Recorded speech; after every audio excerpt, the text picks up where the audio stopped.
Hello, guys. Welcome back to Lunatic Astrology. I'm your astrologer, Lori Lothian. Today, we're having a very interesting interview with a woman who channels David Bowie. I want to share how her sky story is incredible. She has the asteroid David Bowie on her midheaven, high noon, her career path, God's plan for your life. And you can't make this kind of stuff up. We're also going to have her channel David Bowie for us today on the Pluto-Venus conjunction, triple conjunction. We're all going to experience throughout December 11th, December 24th, 25th, and then later in the early first week of March. And see what David Bowie has to say about Venus, the goddess of the arts and music, given that he, of course, is that dude. Don't forget to like and subscribe to my channel. It really helps me grow. And let's get going. I'm going to let her into the Zoom room. So welcome, Gia Prism, channel for David Bowie, Elvis Presley, Einstein, Marilyn Monroe, Prince, and other luminaries. I'm so excited to have you to share your chart with my people, to tell people asteroids tell a lot of true stories in their sky. So can you tell us a little bit about your story and how you went from one career as a journalist years ago and eventually a mom, and now you're channeling? Let us know what happened. Yeah, it's a crazy story. And it's one of those things that looking back, it was perfectly orchestrated, but going through it, it was insane. I'm like, what am I doing? This is the craziest thing. I was a very grounded, normal, suburban housewife. I was a journalist. I was writing about health and wellness, but I had a couple of kids. I had twins and a little boy. And as sort of the rigors of that full-time mom life kind of got to me, I really felt pulled to explore a more holistic path of healing. I had a long history of depression, anxiety. And so I was really exploring ways to alleviate that and to help me, just come home to myself. And in that exploration of really following the breadcrumbs, looking back, I can see I was led by a tractor beam to explore the world of esoteric spirituality. And very quickly, I uncovered my gifts as a healer.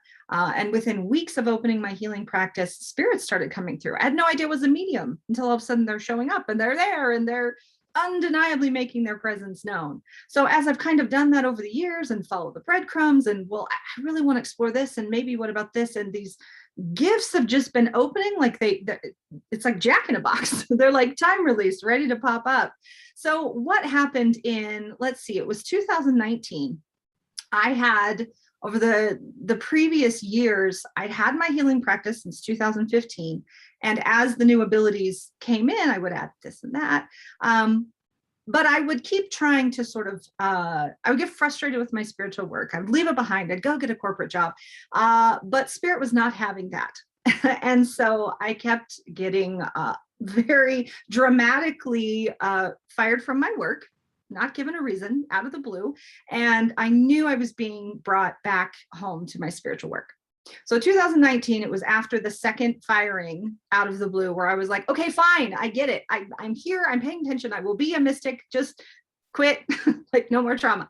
Just let me chart a course for my life. And so that's when I really took seriously, before I was being led. But this time I was like, okay, I want to be intentional. And how do I want to create my business that's more like me? I was doing the White Girls with Crystals thing in my branding and my marketing, and no shame to that, but it wasn't deeply authentic to who I am. And so I was meditating one day, trying to just, I was so frustrated. I was like, how do I do this? People know me as this person and as this brand, but I'm kind of a foul-mouthed punk rocker that it wasn't showing up. My authenticity wasn't coming through. So I was meditating on this, and I was understanding that I was feeling really scared to change my branding, scared to be more authentic, because I thought people are going to abandon me. They're going to think I'm a flake. They're going to stop following me, blah, blah, blah. So as I'm meditating on this and trying to get clarity, I thought of David Bowie. And I thought, what would have happened to not only his career, but the world if back in, 73 or whenever it was, when he decided to retire Ziggy Stardust, if instead of that, he thought, well, now wait a minute, people know me as Ziggy, I've had success, it was working, people like it, I'll just keep going. So that was my train of thought in this moment of how absurd, if I want to explore, if I want to be more me, if I want to just try something new for the hell of it, do it. Why even hesitate? Do it. So that was my frame of mind in that meditation, in that space. And that's when I felt Bowie come through for the first time. And as a medium, of course, I recognize the sensation, but even then, it was so strong. It was like, I'm sure if the lights were on, they would have all burst. It was the most incredible electric energy as he comes in, all the hair is standing up, and I'm like, holy shit, this is him. And he said, the very first words he said, if you're not living your life as a work of art, then why are you even living? And what are you living for? Wow. Wow. I just love that. So intense. So intense and so him. So him. He's so well spoken, and he's so dramatic and powerful in his presence. And it certainly got my attention. And that became an almost daily communion. I kind of tried to, a few days after, I kind of tried to talk myself, that didn't really happen. I mean, come on, like it was too much. It was too much. But I was at a store, I was kind of sifting through the racks, just like whatever, choosing, I don't know. And he called me out on it. He called me out on basically coasting and not going for this big, bold thing that I was trying to hatch. And as I'm like looking at this thing, it was a perfectly acceptable, I don't even know what it was. And he says, no, darling, you're not using your own canvas. Getting the big message that like, look the part, be bold, be dramatic. And that was it. I'm like, oh yeah, this is happening. And he's here, and he's got an agenda here, and he's helping me with mine. So I'm on board. Let's do it. Yeah, that is so cool. So I'm really connected to his essence and his energy, always have been. And a lot of his songs have informed my life. The Changes song and the Heroes song are staples of my journey. And I did have a channeling session with you, and he came through. And for those of you listening, Gia managed to put together an amazing PDF of our session when David Bowie was in the early stages of the pandemic, riffing on the meaning of that, us going through a pandemic. And it's on her website as a free download, is it? Yes, it is. I will put that access to that in the description box. It's really a great read. I kept asking David Bowie questions like he was in the room with me, because he was so palpably present. She's a full channel. She's like embodying the essence of the person with her voice and her mannerisms. And I'm like totally there. I'm like there's no doubt in my mind.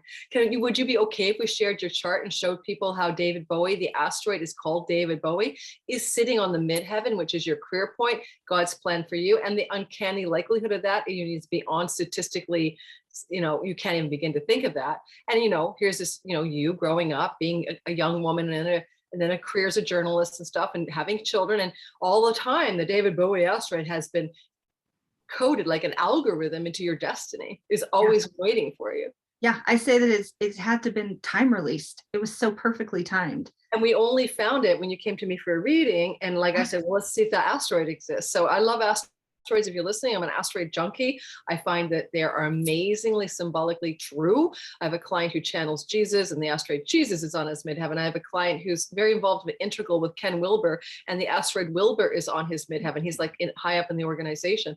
And so, you can't tell a 10-year-old boy Wilbur's on your midheaven. That will be meaningful to you. You could, but eventually he was coded to get involved with someone named Wilbur, Ken Wilber. So these things in my story, when I look at asteroids as a general principle, astrologically, I find them to be reassuring, because I feel like there are bits and pieces of our lives that are just waiting to happen. We don't have to do it. We don't have to make it happen, So let's share your chart. It's kind of feeling like I can lean into the arms of the divine plan. That's my feeling. And that's really exactly what I was looking for when I booked a session with you. It was so fantastic, because who at the pandemic was like, my life is imploded, now what? and that session, finding the stuff was like, holy shit, it makes sense now. I really am where I'm supposed to be. Exactly. I even had a client who said she thinks she knew Jesus and Mary Magdalene in another life. And I wasn't skeptical. I was just like, well, let me go check those asteroids out. And there they are, literally on both sides of her sun, Wow. so these things are so, we feel them and then we find them to be true. So can you see the chart that I'm sharing right now? Yeah. So your MC, your midheaven, is the vault of heaven. It's at the top of the chart in the 10th house, Leo, which is the sign of the performer, by the way. And anyone who goes to Gia's website, you can see she's got like performer vibe all over it. She is naturally good at performing. But the God's plan, midheaven, really is a representation of the plot line of our life. The ascendant to me is your character you're here to play. Midheaven is your plot line, and your sun is your eternal soul. So her plot line has a David on top of it. And you can see the word David, but the asteroid's name is David Bowie. There's an entire asteroid that someone decided to name when they were naming 22,000 asteroids in the asteroid belt. Somebody had a whim to name one of them David Bowie. And of course, here we have this asteroid precisely timed. And the midheaven, if you're an astrologer type, you know, changes every 4 minutes of birth by a degree. So if she'd been born, you know, an hour later or earlier, we wouldn't see this tight conjunction, or even 15 minutes earlier or later. So it has that such a precise quality to it. It just struck me as incredible. And then because you channel Prince and Einstein and Marilyn Monroe and stuff, I put them in here to see how they look in your sky. So the easy one was Einstein. There is an asteroid Einstein, guys, and he's sitting in her karmic house and in a house of her work in a near perfect trine to her midheaven. So there's a lot of energy that the Einstein asteroid is propelling to you, Gia, in your career. And I think that he's really strong in the sky. And so the more that you talk to him, the better. We all joke about Elvis, you know, Elvis lives, and is Elvis, you know, the myth of Elvis not dying, but he's definitely dead. And Elvis is in your 8th house of death, right? This is the underworld house where you have dead people show up. And you can see, guys, that she has Mercury in her 8th house. Now, Mercury 8th house people and Moon 8th house people tend to be very mediumistic. And I just had a client this morning who was a medium. I can't believe it. I'm talking to 2 mediums in one day. And Mercury 8th house energy. So it's like you have a facility to hear and connect and speak to and speak for the dead. Mercury in the house of the dead, Mercury the messenger of the gods, and especially in Gemini, because Gemini rules the voice, like the speech part of messaging, whereas Virgo tends to be more about the writing. So here you have this energy of being able to voice for the dead, and Elvis is really tucked nice and tightly up there, right on top of your Mercury. And so obviously Elvis has got a lot of juice for you as well. Well, what's really interesting is, as you know, I'm getting ready to publish my first book. Laura's writing an intro, so I'll get excited when that comes out. I will get that done ASAP. What's that? I'm almost done. I've been using her book, by the way, if anyone ever wants to know how to use a book like this, opening it randomly for messages from these dead people by getting my hand on the manuscript and sticking my finger on it. And I'm getting the most amazing, like synchronistic, uncanny messages about the question I'm having in my life and the answer from some piece of material that has just been channeled for a general purpose. You know what I mean? It's just crazy good. Wow. I love that. Oh, love it. Yeah, well, you're talking about Elvis. Go ahead. Yes. So, well, it's very interesting because the specific messages that I am putting in the book that they have channeled and showing where they are in my chart, you know, Elvis talks about creativity and it comes down from the divine and we use it with no qualms about it. Then meanwhile, Einstein talks about, we think we are discovering, but in fact, we're creating. So when you think about those messages in particular from those people in those houses, it's amazing to me how it's all playing out. I love that, what you just said about the way they each have their own sort of special predilection. If Einstein's talking about we don't discover, we create, well, the deepest house of creation where we can actually pull back the bow from the base reality of the dream time to make something happen, manifest it, like The Secret says we should be able to do, that sort of effect is the 12th house energy of the chart. And Einstein's in your 6th house, as you can see, but he's ruled by Mars in the 12th house. So there is a reason he'd fixate on creation as a basic principle of reality. And I love that Elvis is diving deep as well. You know, you can see that both Einstein and Elvis, 7 degrees and 10 degrees with your midheaven at 9, are in relationship harmoniously, sextiles and trines, to both David Bowie and your God's plan for you, your plot line. So these are strong, strong placements for a girl who channels these people. I find it also fascinating that the Prince story is, I put 3 asteroids up for Prince, but they were like Principia, Prince, and Princetopia or something, because there was no prince, but you can do sound-alikes with asteroids. But one of the princes is on your south node. So this is your north node at 1326, and this is Prince at 18.5. So that's close enough. So you have, if Prince is on your south node, there's a suggestion of past life stuff together. That's one example of what it can mean. He's in the house of writing and self-expressing, the 3rd house, as also the house of oracles and diviners. So there's an interesting placement for him. The south node is right beside him. Didn't draw it in there, but it's there. The other Prince is in your 1st house. You know, you can see princes in a stellium with your identity. Very powerful placement as well. And then lastly, the last one is Prince with a Z. He's on the sacred flame of devotion in the root of the chart, which can represent ancestral line stories, but also sort of the archetypal root of who you are. So he gets prominent placement as well, but in a different way, interestingly, than everybody else. He's not nearly as connected as everyone else to the midheaven. How has that felt as a channeler in terms of how is he different than, let's say, Einstein, Elvis, and David Bowie? Well, I would say he's the one I talk to almost as frequently as Bowie. So David's the first, and then Prince pops in a lot more often. They are actually extremely similar, both in their energy and in kind of the way they guide me. But Prince, his sort of main message is about using the fear and harnessing the fear to get it to propel you. David takes a much more compassionate moment by moment. You know, he's really in the trenches with me, whereas Prince is like, gun it and go, man. He's really encouraging me to just lean into where I'm uncomfortable and really push hard. Oh, I love that, because, you know, I have to say, well, who does he connect to, right? So this version of Prince is really connected to the wounded healer, Chiron in your chart, and also to Venus, the goddess of, you know, the arts and beauty and performing. You know, when you have Venus in the seventh house, it can make you very popular in things that you share with the world, like your book to come. It can give you a bit of like mini diva quality, because this is your marketplace house where you reach your audience or your fans. So Prince could very well be also helping you fortify your belief in yourself. That's a lot of what he talks about, is harnessing that fear so that there's nothing left for you to disbelieve, really. You know, take the fear, flip it on its head, and go for it. You know, I think that your book is going to have a lot of Prince in it, because I mean, you've written it, but I'm going to mean, it's like when it comes to he's not here on the planet, but he can support it. I mean, he's very invested in this book, because the house of writing is one of the places that asteroid sits. So when it comes to lucky breaks, agents, or it taking off, or being popular, or leading to possibly good things, I'm honestly going to say, I think he's going to be your main publicity agent.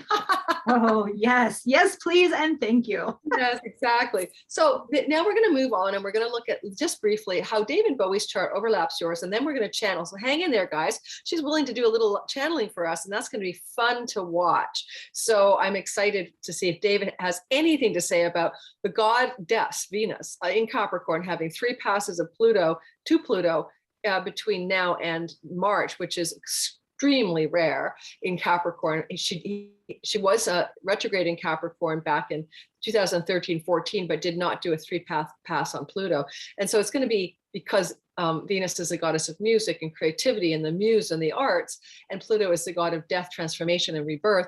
I'd just love to know what anybody who wants to come through, Prince or David or anyone, has to say that is about what we can expect as a collective from those intense energies in the sky over the course of the next 3 months. So I'm going to now share your chart with David's chart. And it's a nice sky story, guys. If this was a couple, I'd be like, hey, you guys have a lot of interesting things going on together. You know, if you were both alive, I'd be saying that's fascinating. That's the one caveat. He kind of had to be both alive too. Well, you know, they're just without a body, you know, no big deal. Bodies are optional. So the moon is very prominently placed here in the top of the chart. This is David Bowie's moon on his descendant. That's why he could be very popular, but also changeable. He kept changing his image, changing his brand, changing his gig. You know, he went through all kinds of iterations in his music. And the moon is that fickle, changeable, highly fluid thing, but it's on his descendant or his audience when he was born. The power to reach his audience and get popular with the masses or people is in his sky, and to continue to do it as he ages with Saturn, and to keep reinventing himself and transforming with Pluto. The power that David had to do all of that in his life, he's giving to you in your career. That stellium that belonged to him in his lifetime, he's plopped it all on top of God's plan for you. So there's a really amazing attempt for David to be a super career cheerleader on your side. He absolutely is. Oh my goodness. I was telling Lori before we began recording, he's constant. He's the little birdie in my ear. He really is invested and is taking a personal interest in me and in this work. And that's, you know, when I don't believe in myself, he's not having it. He is not having it. And he's very present in getting me out of my own head and out into the world. You know, and I always like to think of the IC, the root of the chart, which is always opposite the God's plan for you, midheaven. This is a high noon, zenith of the sky, where the sun gets to its highest point in the sky. But the root of the chart is like the opposite. I like to think of it as a world axis or a tree. And the root, or the IC is literally like the depths of the roots underneath the surface of how our actions show up in the world and how our career or purpose shows up. And he's like watering your roots. Like his ascendant is literally his identity. He's dead, but he still has an identity. His essence of identity is totally in your roots, you know? So I could say, metaphorically, he's busy watering them. It's the water bearer's aquarium, but it's air. He's blowing on them and making sure that the fire of the roots are tended. Like he's busy at the undergirding of you. I mean, his identity is very informed with the soil that gives birth to your career path. If this was a relationship and you guys were both alive, I'd say like this would be a really good professional connection. This person has got a lot of involvement in seeing you succeed in life.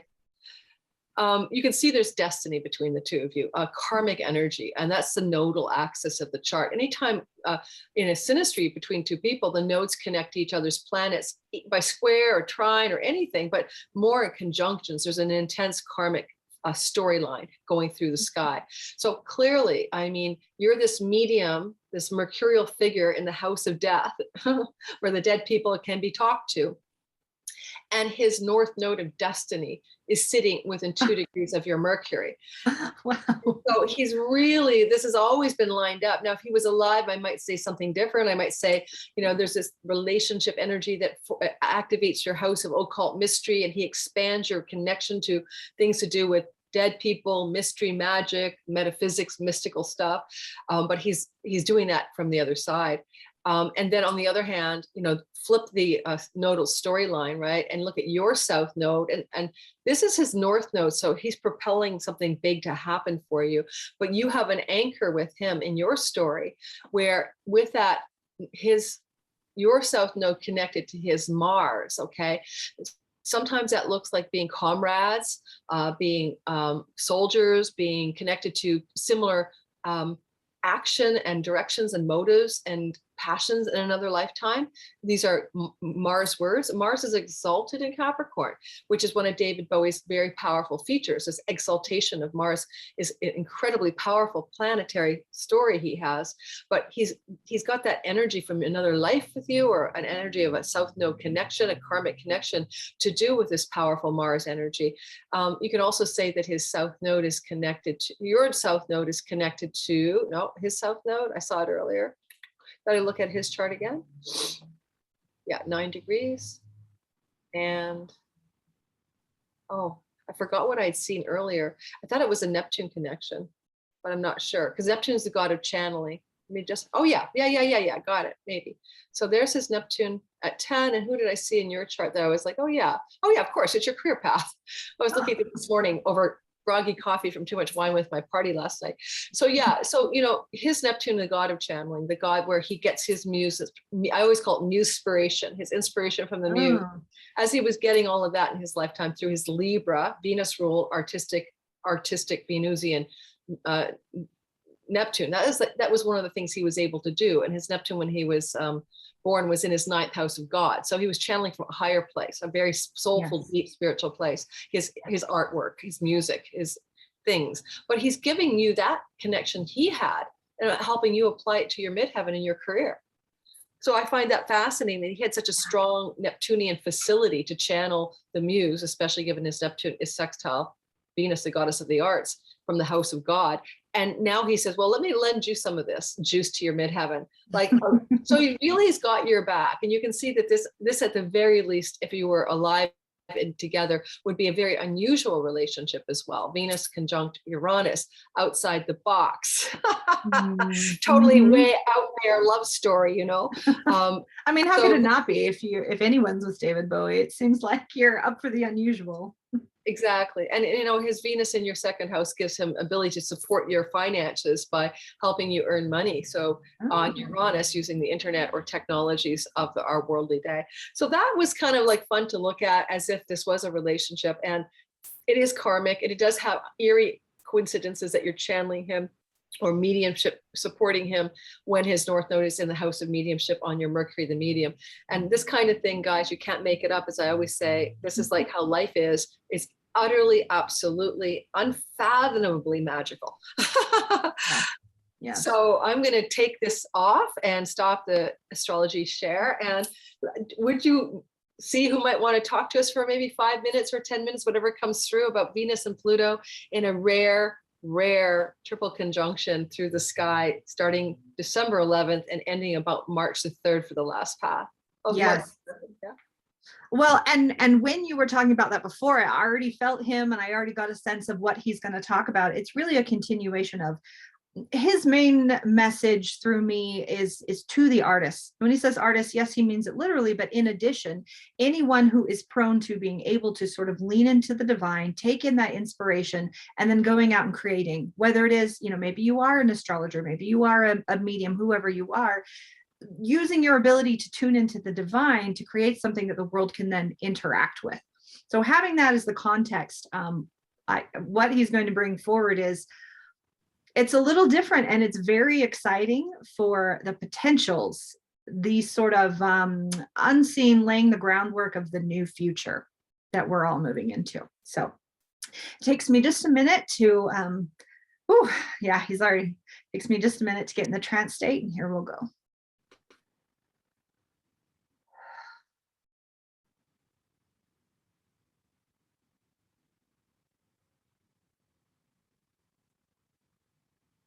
Greetings, my fellow starseeds and earthlings. How wonderful it is to be with you, to speak with you through this vessel of Gia Prism. How wonderful to see that even these unconscious things that I lived with are still serving a purpose now, even though I'm no longer living embodied on your planet.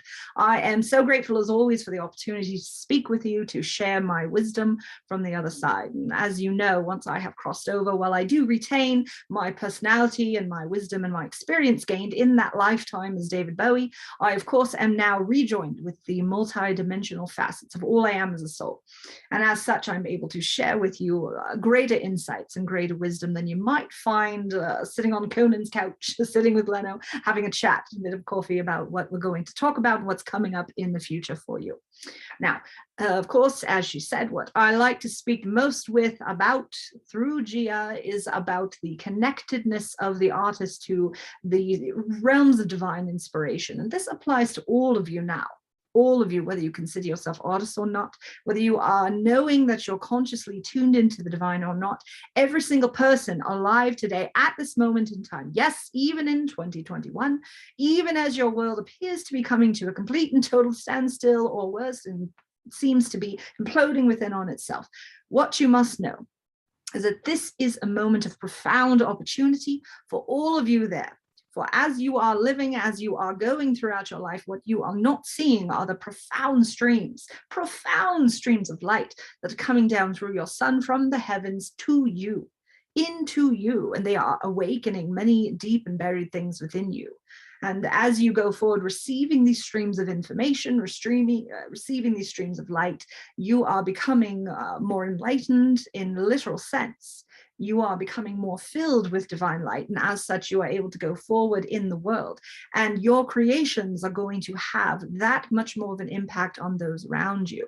So those of you who've been in the trenches of your, as you say, your personal development work over the past few years, your healing, your reclaiming yourself throughout the storms of the world, those of you who have done the work, who've had the deep dark nights of the soul, you are primed at this now moment in time to receive what is coming down to the earth and to really propel yourselves. In the month of December, which you will see, in addition to these rather potent streams of light, you are having the planetary impact that are awakening things within yourselves.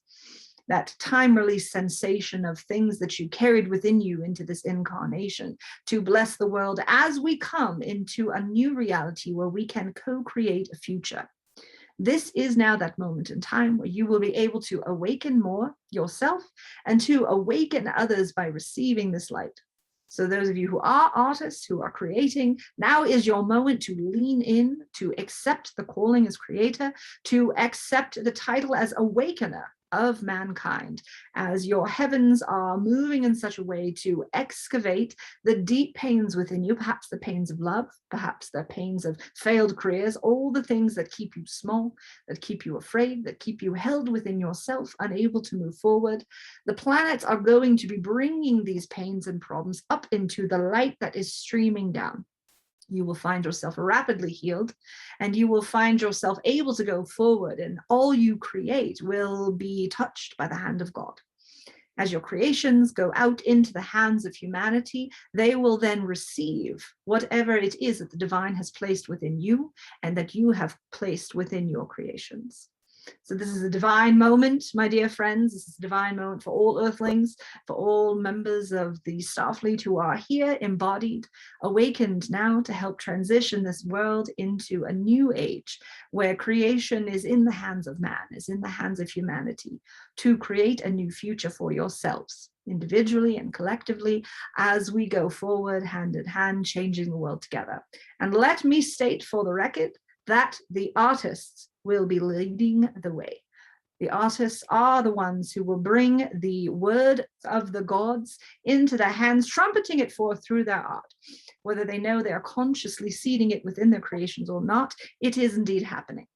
So the more you can surrender yourself to this healing process, it's happening as the planets purge what is uncomfortable, what is buried, what is unseen within you. Allow it to come up, allow it to be purged, allow yourself to be clean, so that as you move forward, you will create with much more potency and vibrancy, and that you will continue your role as a prophet of the divine, awakening the world together as we create a new future for all mankind.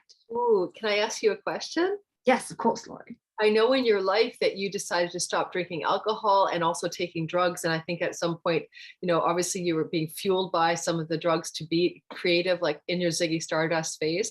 Tell us a bit, because as you said, purify and all of that. It made me think that, Venus-Pluto, Venus being pleasures of life and addictions that go with it, and Pluto being the death of, that some ways we're purging from all of our addictions right now, including dependence on, checking out of reality with like whatever we do. Would you tell us a bit about your story and how and why you shifted away from substance use as an artist and creator? Yes. You see, it's no secret what I went through back in those days. I was reportedly in a very dark place, and let me tell you that the reality was much darker. Even that was reported. What happened was I was very naturally open and attuned, as you saw on my chart. I am very adept at receiving divine inspiration. I was very in tune, in fact, to my personal muses. In the early days, it began as fun. It began as a way to escape, to enjoy life, to enjoy the physical pleasures of the earth. However, the further I went down that path, I assumed it would open me to greater realms of inspiration, but what in fact it did do was open me to darker forces that love nothing more than to have a host, to feed their addictions, to wreak havoc, to cause mischief and mayhem. So the more that I opened myself to that, the less I was able to hear the sources of my divine inspiration, and nearly spiraled into madness. Perhaps I did, but for whatever reason, the grace be of God, I was able to come back from that and knew I could never go back, because once you open that door, you understand the very forces you're playing with. And when you have that realization, to be able to turn back, it's not something that you take lightly. I was very blessed to be able to stay on the straight and narrow, but it wasn't merely that. It was because I understood that if I continued on that path, I would have perished, as so many great artists had done. Walking that fine line, you see, it's not simply about pleasure and partaking in the pleasures of the earth. It's about understanding that when you vacate your own consciousness, you become an empty vessel. And as artists, you are already an open vessel. You are a channel of divine energies, of non-physical energies. And so when you vacate your consciousness to such a degree that you are not fully in control of your facilities, of your faculties, then darker energies that do prowl this realm of the third dimension, they are more able to find a worthy host. So say no to drugs, kids, just say no. I totally get that. And I think there's a difference between sacred use of like an ayahuasca ceremony versus a recreational overdosing type of drug use or alcohol use as well. May I ask one more question? Yes, of course. Thank you.